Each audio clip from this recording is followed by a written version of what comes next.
Hello and welcome to SC Rewind, a look back at the 13th season of RIT SportsZone. For the second straight year, the RIT men's lacrosse team finished the regular season with an unblemished record, capturing their fourth straight Liberty League championship and the top seed overall in the NCAA tournament.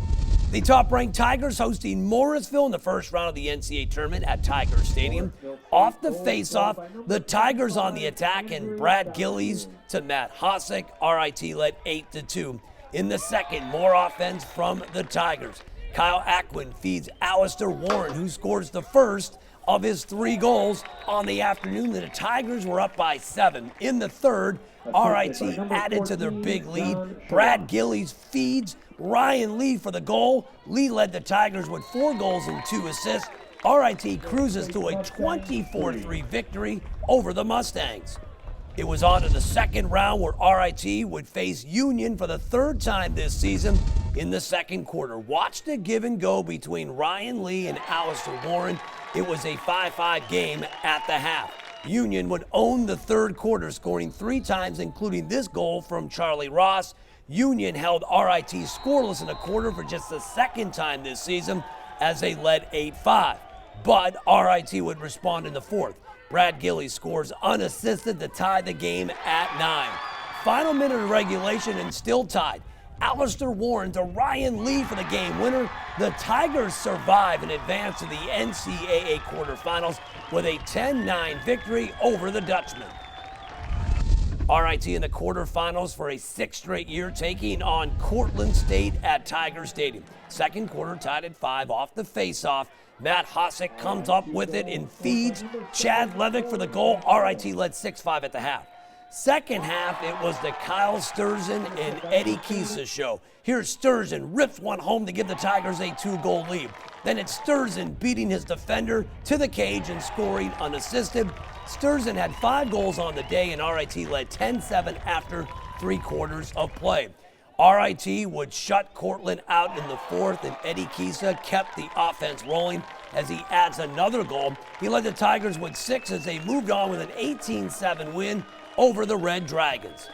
Tigers now in the national semifinals for the 3rd straight season, facing defending champ Tufts. RIT had a strong first quarter. Senior Alistair Warren finds the back of the net. RIT led 5-1 after 1. In the second quarter, the Tufts offense came alive, led by John Upgren. The Jumbos would score 5 unanswered times to take a 7-5 lead. RIT would close the half with a pair of goals. Eddie Kisa finds Kyle Ackwin for the score. RIT trailed by just 1. Then 7 seconds later, off the face-off, RIT on the attack again. Matt Hosick scores to make it a 7-7 game at the half. Now, RIT was down 2 goals in the 3rd, but Matt Hosick brings the Tigers within 1 with his 2nd goal on the afternoon. Tufts led 11-10.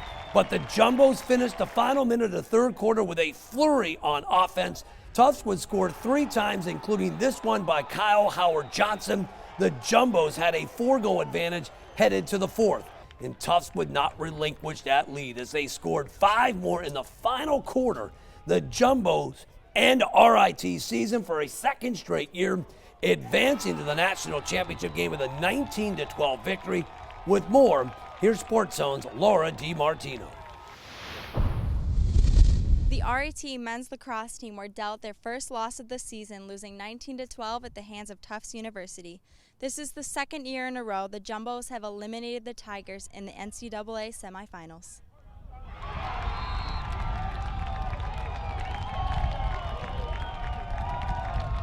Obviously, it's the same outcome. Again, I'm going to give Tufts the credit. They come out here and they played a great ball game, especially in the second half. I thought it was really even in the first half. In the second half, they came out and just made the plays down the stretch.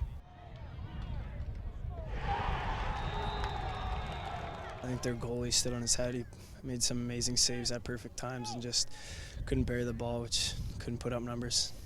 I think they kind of beat us at our own game. We knew going into the game that we were both very similar teams that like to play fast, like to shoot the ball a lot, like to push transition. And I think in the second half they executed their game better than we did our game. and we just allowed them to get on runs, and we weren't able to really stop them when they were on those runs, and we weren't able to counter their runs either. We didn't capitalize on many of our chances in transition. They capitalized a lot of chances on their transition, and they stuck their shots when they had their chances, and their goalie came up with some big saves when we had ours, and I think that really just comes down to the difference in the game. As a senior, was this game a little bit bittersweet for you? You've come so close to the finals 3 times. Does this one loss kind of hurt more than the other ones in the past? Oh, absolutely. I mean, I'm not going to have another chance to play a game at RIT. I've had some great teammates. Coach Kuhn's been a phenomenal coach. Coach Wilkins, Coach McKee. I think the worst part about this loss is knowing that I won't have another chance to do it ever again. Every year it hurt equally as bad, but I think this year it's just tough knowing that there's no tomorrow. So what needs to be changed for next year to get the team past this checkpoint into the finals? I don't have that answer. We'll keep working at it, though. We've got to find the right people, the right players. I don't think we need to change much, but we do have to find a way to get over the hump here. Tufts is going to be good every year. They're going to be a great group every year, and I wouldn't be surprised if they're right back in the semifinals this coming season. So we've got some great players, young players. Obviously Matt Hosick and Ryan Lee and Chad and Kyle Sturzen's coming back, and we have a couple good face-off guys. Hopefully they'll get better in the off-season. 2 great defensemen down there. We'll have to find a replacement for Pat, which will be tough, but we have some confidence in our younger guys, Jared Lee and a couple young guys, so we'll be all right.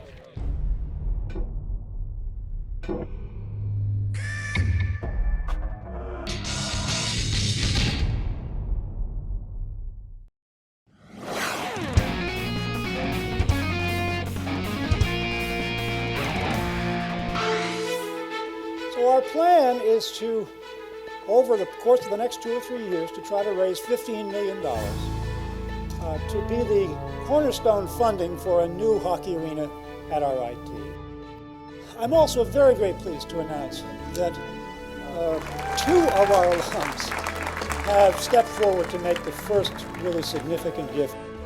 I owe a ton to RIT. The time for the campaign was now, so I'm putting my money where my mouth is. And having one of our own give back is the best. It's the best part of the story. I am so pleased to tell you that our new arena, thanks to this $4.5 million gift from the Policini Family Foundation and Tom Golisano, will be named the Gene Policini Center. 3, 2, 1. This is going to be a one-of-a-kind facility, totally dedicated to building school spirit. We'll be able to bring in the best teams from around the country to RIT because they're going to want to play in this facility. And the Tigers are going to send the Frank Ritter Arena out in style. We don't say goodbye to Ritter, we say farewell. Farewell, old friend. We get to move into something, that's going to be amazing, but, we're also moving on from something that has brought a lot to, I think, every player on this team and anyone that's gone through this rink. And if we can recreate some of what we have, the magic, I guess, of Ritter in the new facility, then it's a home run.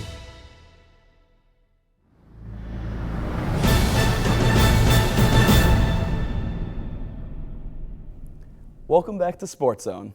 A trip to the Frozen Four, a Division III national championship, and now the men and women competing at the highest level certainly has fueled the fandemonium surrounding RIT's Division I hockey programs. But with greater interest, the Tigers quickly outgrew Ritter Arena. RIT's campaign to build a new home for hockey kicked off in 2010, and this past fall, the state-of-the-art 4,000-seat Gene Policini Center was unveiled.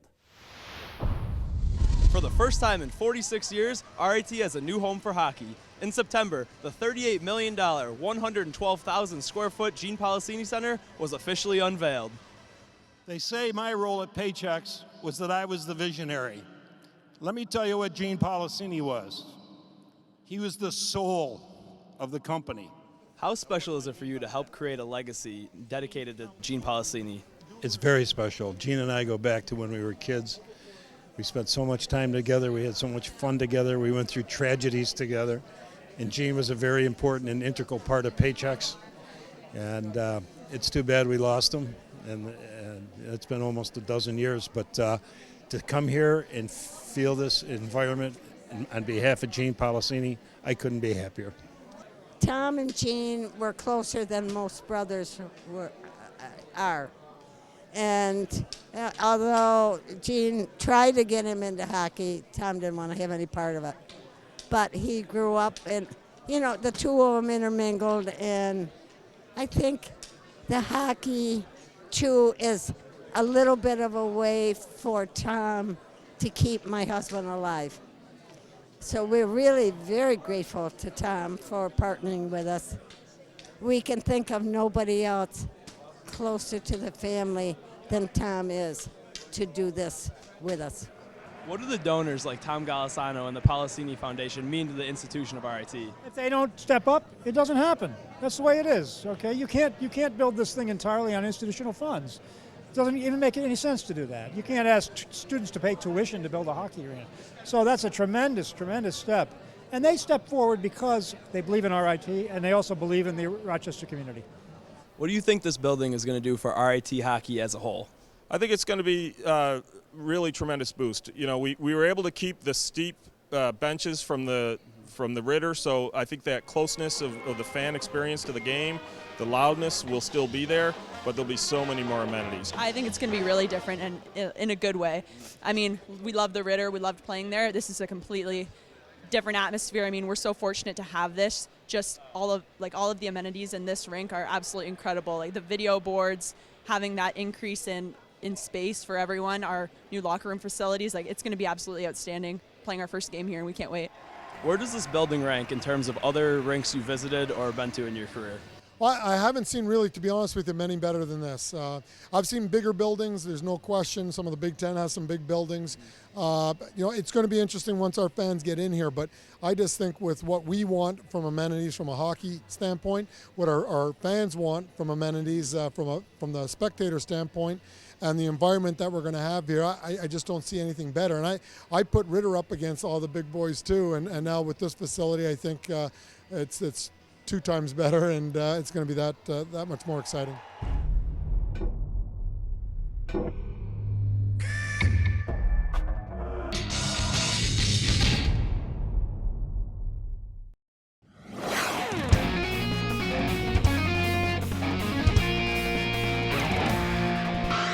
Welcome back to SportsZone. Last March, RIT stunned the college hockey world, winning the CHA championship in just their second year at the Division I level. This season, the Tigers finished last in the conference, but earned a trip back to the CHA championship after a first-round sweep of Robert Morris and a 4-1 victory over top seed Mercyhurst. RIT facing Syracuse for the CHA championship. We pick up the action in the third period, just 30 seconds in. Lindsey Grigg gets RIT on the board and ties the game at 1. Allie Binnington was big all tournament long, here making one of her 44 saves on the day. Binnington was named tournament MVP. This one would go to double overtime. And in the second extra session, Carly Perro beats Jen Gilligan for the game winner. RIT wins the CHA championship for the second straight year, 2-1, and advances to the Division I NCAA tournament for the first time in program history. What was going through your head when you scored that goal and your team comes rushing down to you? I actually couldn't believe it. I just turned towards the bench and everyone was rushing out at me, and it was just so exciting. We just kept screaming, we couldn't stop. I just got the puck from Colby. I broke down the ice and just shot over a glove. I was just so excited it went in. It's just unbelievable. Last year you scored the game winner in this rink on the same side of the ice, and Carly does it this year. Is there something about the playoffs that just brings out the best in you guys? Yeah, I think that, we just really get up for these big games. They're so important to us, and I think we just knew that we didn't want our season ending today. So, we pushed through it, and we battled through it and came out on top in the end. Back-to-back CHA champs. What was going through your head when Carly put that one home? I can't even speak right now. It's just unreal that it happened again. And you just see her kind of was winding up, and you're just like, just get it through the defenseman, because that's a made-up screen right there that's a tough save for the goaltender to make. And then you just like, wow, it went in, and you just start. It's like pandemonium on the bench, and it's just like, wow, did it again in double overtime, and what a crew! Like they just don't quit, they don't give up. What can you say about Allie Bennington and how good she is in the playoffs? Allie Bennington is amazing. She's our rock. She's our backbone. She keeps us in games. She protects her net. She protects the school. She does her job, and she does it well. Did the experience of last year knowing how to handle a double overtime game help you in the same kind of game this year? Yeah, I mean, because we knew what we were capable of, so we had that confidence going in, and we talked about that in the room too. We're a team that knows how to win championships. We're a team that knows how to win those games, and no matter how many overtimes, we're going to keep going until we won it. So I think definitely gave us some experience last year, and it helped us out a lot today. Last year after this game, you knew the season was over. Now you're going to the NCAA tournament. How much different is that? Oh, it's huge. We just made history by going to the NCAA tournament. Especially, our third year D1, and we're going to a place that only Elite 8 schools go. It's, again, spectacular, and I don't think there's really any words to it. I mean, it feels amazing. As a senior class, we've made a step forward every year, so this is just another huge step for our program, huge step for our RIT, and huge step for us, and we couldn't be more excited. We're on an active 5-game winning streak right now, so we're looking to keep it going. You know what? Now it's not the unknown because we have the older girls that have been in a national tournament, but this is as big as it gets. This is so exciting. What a monster step for our program. Like, these girls literally just made history, and to be live in it and see it, like what these girls accomplish on the ice, like literally never ceases to amaze me.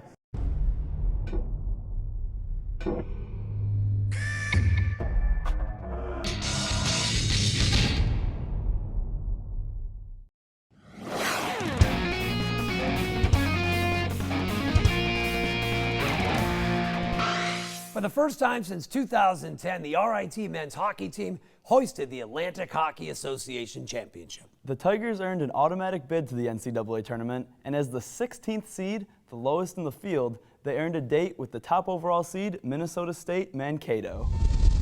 The Corner Crew was well represented at the Midwest Regional Semifinal in South Bend, Indiana. First period action. Alexander Kukali gets the Tigers on the board. In the first, with his 5th goal of the year, RIT led 1-0 after 1. Second period action. RIT a man down, and the Mavericks make them pay as CJ Franklin beats Jordan Ruby to tie the game at 1. It would stay that way until late in the third. Josh Mitchell, the shot and the goal, but it would initially be waved off because of interference. They would review the play, and the call was reversed. RIT took a 2-1 lead and would hold on for the victory, becoming the first 16 seed to beat a #1 seed in college hockey history. The Tigers advance to the Midwest Regional Final to face off against Nebraska Omaha with a trip to Boston and the Frozen Four on the line. RIT had plenty of chances all night here in the first. Chase Norris with the blast from the blue line. No. McGowan the rebound. Even Josh Mitchell had a crack at it, but Ryan Massa made the big save. Jordan Ruby made some big stops too. In the second, Ruby with the stop, and watch Mark Goldberg with the clear. It was scoreless after 2. Just a minute into the third, and Omaha strikes first as Jack Randolph scores 1-0 Omaha. Late in the period, RIT with a costly giveaway, and Omaha makes them pay. Austin Ortego scores to make it 2-0. Just over a minute later, Omaha with a breakaway, and Justin Parisak beats Ruby glove side. Omaha would add an empty netter. They go on to beat RIT 4-0 to earn a trip to the Frozen Four. And the Mavericks of Omaha come in with one more chance. They won't get it. They're going to win this game by a final of 4-0. They advance to the Frozen Four for the first time in program history. Disappointment for RIT. It's always difficult to find words what to say at this time when you come in and you've just lost your game and end of your season. But again, to Nebraska Omaha, I thought they played a great game. I thought it was a great hockey game. Very proud of the way we played, and obviously disappointed with the loss. But it's going out with these guys this year. I couldn't be prouder, and I thought we still played hard and we still played the right way, and sometimes you just don't get the bounces.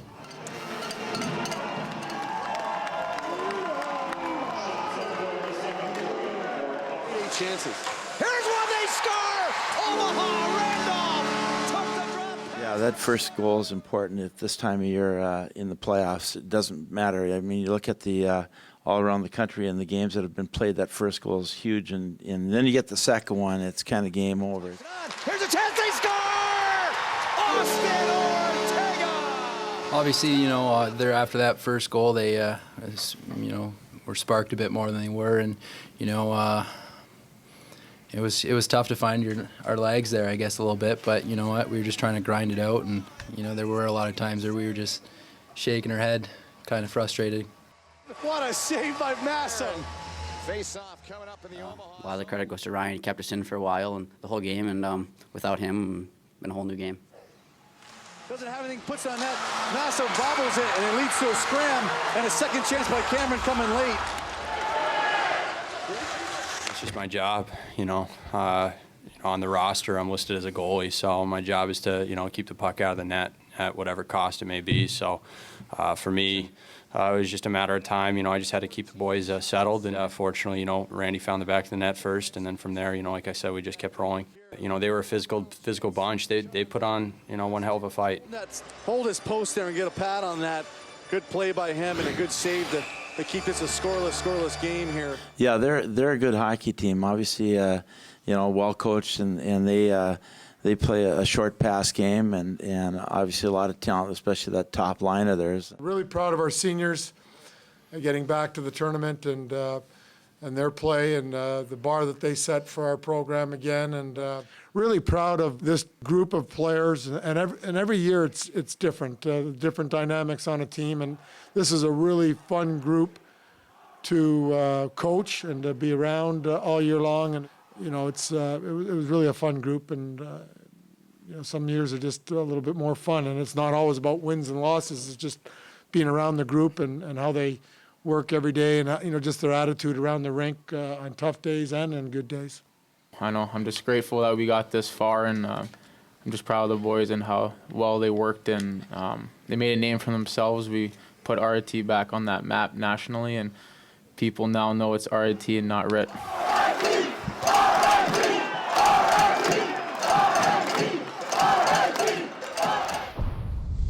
Well, that does it for yet another season of RIT SportsZone. Don't forget, you can stay up to date with SportsZone by following us on Twitter and Instagram, liking us on Facebook, or by downloading our app for your Android or Apple device. So until next time, thanks for joining us in the zone.